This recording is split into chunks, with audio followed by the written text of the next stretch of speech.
नमस्कार दोस्तों, स्वागत है आपका ITI एग्जाम सॉल्यूशंस में। दोस्तों आज हम IOCL टेक्निकल अटेंडेंट सिलेबस के बारे में बात करने वाले हैं। इसका सिलेबस कैसे रहने वाला है, किस तरह से प्रिपरेशन करनी है, इसी के बारे में हम डिस्कस करेंगे। तो यहाँ पे मैंने PDF में ऑलरेडी मार्किंग कर रखी है। तो जो इंपॉर्टेंट पॉइंट इस PDF से निकल के आ रहे हैं, तो उसमें सबसे पहला पॉइंट है कि कोई भी गर्ल कैंडिडेट टेक्निकल अटेंडेंट की पोस्ट के लिए एलिजिबल नहीं होगी, क्योंकि इसमें कई सारी नाइट शिफ्ट इन्वॉल्व है, हैजार्डस एरिया है वो, और काफी ज्यादा फिजिकल वर्क भी हो सकता है। तो यहाँ पे टेक्निकल अटेंडेंट पे वुमेन के लिए पोस्ट नहीं है। दूसरी इंपॉर्टेंट चीज है कि अगर आपके पास कोई हायर क्वालिफिकेशन है सच एज डिप्लोमा, ग्रेजुएशन, और आपने साथ में ITI भी करी हुई है, तो आप 401 पोस्ट यानी कि टेक्निकल अटेंडेंट पोस्ट के लिए एलिजिबल नहीं होंगे। और जो सबसे इंपॉर्टेंट पॉइंट आता है कि इसमें कौन कौन सी ट्रेड अप्लाई कर सकती हैं, तो इसमें टोटल नंबर ऑफ 14 ट्रेड्स हैं जो अप्लाई कर सकती हैं, such as electrician, electronic mechanic, fitter, instrument mechanic, chemical plant, machinist, mechanical cum operator, turner, wireman, draftsman, mechanical industrial electronics, information technology and ESM, mechanic refrigeration and air conditioner and mechanic diesel. तो आप देखेंगे यहाँ पे 14 post है, लेकिन कहीं पे भी ये डिफाइन नहीं करा गया है कि नंबर ऑफ पोस्ट पर एक ट्रेड के लिए कितनी होंगी। तो बेसिक इसका सिंपल सा फंडा ये है कि जो आपका पेपर बन के आएगा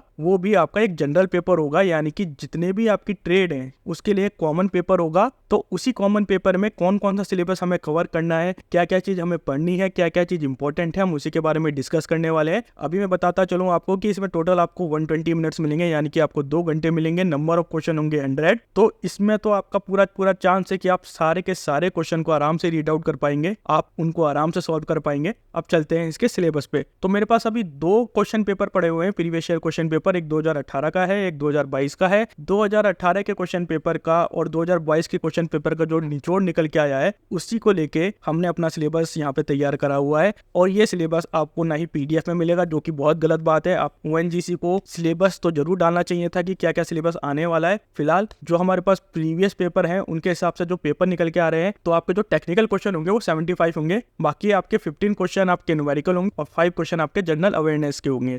उन 75 क्वेश्चन में जो आपका मैक्सिमम पार्ट आने वाला है वो जनरल साइंस का आने वाला है। तो इसके आपको जो क्वेश्चन मिलेंगे 55 से 60 के अराउंड मिल जाएंगे। आपको जनरल साइंस में पढ़ना क्या क्या है, आपको बेसिक सिस्टम यूनिट पढ़नी है, यानी कि आपको यूनिट एंड मेजरमेंट पढ़ना है, किसकी क्या यूनिट होती है ये पढ़ना है। फोर्स, स्पीड, डिस्टेंस, वेलोसिटी, इनको आप कवर करेंगे। वर्क एंड एनर्जी को कवर करेंगे, स्ट्रेस एंड स्ट्रेन को कवर करेंगे, मास, वेलोसिटी, डेंसिटी, इन चीजों को कवर करना है। और बेसिक केमिस्ट्री भी यहाँ पे आपको देखने को मिलेगी। कुछ क्वेश्चन ऐसे भी हैं जो बेसिक केमिस्ट्री के भी आपको मिलेंगे और मटेरियल साइंस के भी यहाँ पे आपको क्वेश्चन देखने को मिलेंगे। लेकिन अगर आपने जनरल साइंस नहीं करी हुई है तो आपको थोड़ा सा ज्यादा ध्यान देना पड़ेगा, क्योंकि ये जो जनरल साइंस है वो बेसिक आपको 10th की देखने को मिलेगी। कुछ क्वेश्चन तो आपके बेसिक ITI में भी कवर हो गए होंगे, लेकिन आपको ज्यादातर फोकस जनरल साइंस पे करना पड़ेगा, क्योंकि ये जो पार्ट है ज्यादातर हम जितनी हायर स्टडी करते रहते हैं ये छोटे छोटे बेसिक पार्ट हमसे मिस होते रहते हैं, तो इन पे आपको थोड़ा ज्यादा ध्यान देना पड़ेगा। ट्रेड वाइज की बात करें तो जिसने भी अभी तक 1-2 पेपर दिए होंगे, तो मुझे नहीं लगता है कि उससे ज्यादा आपको पढ़ने की जरूरत है, क्योंकि इसमें बहुत ही बेसिक क्वेश्चन आने वाले हैं। कुछ क्वेश्चन मैंने देखे थे,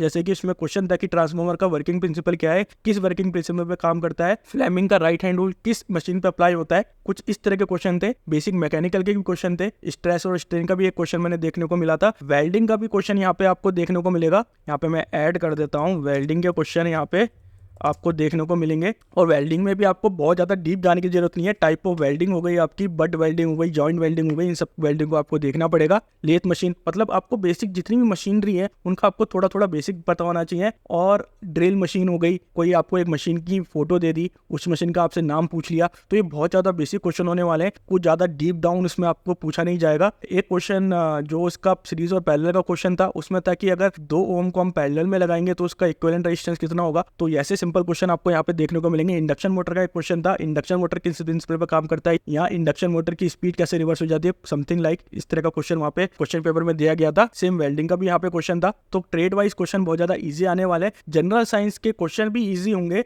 ऑल्दो अगर आपने नहीं पढ़ा है तो आप थोड़ा बहुत कंफ्यूज हो सकते हैं, क्योंकि वो कंफ्यूजन इसलिए होगा कि आपने कभी ना कभी उन क्वेश्चन को पढ़ा होगा, लेकिन एट अ टाइम वो आपको क्वेश्चन याद नहीं आ रहे होंगे। तो जनरल साइंस पे आपको थोड़ा ज्यादा फोकस करना होगा। बेसिक सिस्टम यूनिट, अगर आप RRB की तैयारी कर रहे ALP की तैयारी कर रहे हैं तो वहाँ पे आपको बेसिक सिस्टम जो आपने बहुत अच्छे से कवर करा होगा, फोर्स, स्पीड एंड वेलोसिटी भी आपने कवर करा होगा। तो कुछ चीजें तो आप किसी और एग्जाम की तैयारी के साथ साथ ही प्रिपेयर कर चुके होंगे। तो सबसे इंपॉर्टेंट बात यहाँ पे यह है कि आपको 14 ट्रेड के साथ कॉम्पीट करना है। किसी का भी एक डिफाइंड सिलेबस आपको नहीं मिलेगा, किसी का भी आपको डिफाइंड एडवांटेज नहीं मिलेगा। तो जिसने जनरल साइंस की अच्छे से प्रिपरेशन करी होगी उसका अपर एंड यहाँ पे जरूर रहने वाला है। और ये जो आपका पेपर है, इस पेपर के साथ साथ आप किसी और पेपर की भी तैयारी आराम से कर सकते हैं, क्योंकि ज्यादा इसमें आपको स्ट्रेस होने वाला नहीं है। अगर मुझे इसकी कोई बुक अच्छी मिलेगी तो मैं आपको जरूर रिकमेंड करूंगा। फिलहाल के लिए मैं इसके क्वेश्चन पेपर के नोट्स तैयार कर रहा हूँ और बहुत जल्दी इसके मैं solve previous year question paper को लेके आऊंगा। और क्या क्या यहाँ पे इंपॉर्टेंट पार्ट रहने वाला है, तो आपको बेसिक नॉलेज होनी चाहिए मेजरिंग टूल की भी, machine operation, name of tool, welding के भी यहाँ पे 1-2 क्वेश्चन मुझे देखने को मिले थे, सोल्डरिंग हो गया, सेफ्टी हो गया, basic of engine, diesel engine हो गया, पेट्रोल इंजन हो गया। मतलब जितना भी बेसिक है, हाउ दे वर्क, बेसिकली इनका जो प्रिंसिपल होता है, किसी भी एक मशीन का, किसी भी एक ऑपरेशन का प्रिंसिपल क्या होता है, आपको उस पर फोकस करना है। कुछ भी डीप नहीं पूछे जाने वाला है ट्रेड के अकॉर्डिंग। और मटेरियल साइंस में आपको बहुत ही अच्छे क्वेश्चन देखने को मिलेंगे। तो मेरा तो मानना ये है कि जनरल साइंस के लिए आप थोड़े से आप नोट्स बनाना शुरू कीजिए। कुछ क्वेश्चन ऐसे होते हैं जो नोट्स आप जब नोट्स लिखते हैं तो वो क्वेश्चन आपको याद होते चले जाते हैं। तो मैं तो प्रेफर करता हूँ कि आप जनरल साइंस के लिए नोट्स बनाएं। आप भले ही आप किसी भी PDF को कवर करें, चाहे किसी भी बुक को कवर करें, लेकिन अपने नोट्स हमेशा बनाएं। अगर आपको ये वीडियो पसंद आया दोस्तों तो प्लीज इस वीडियो को लाइक कीजिए, हमारे चैनल को सब्सक्राइब कीजिए एंड थैंक्स फॉर वॉचिंग।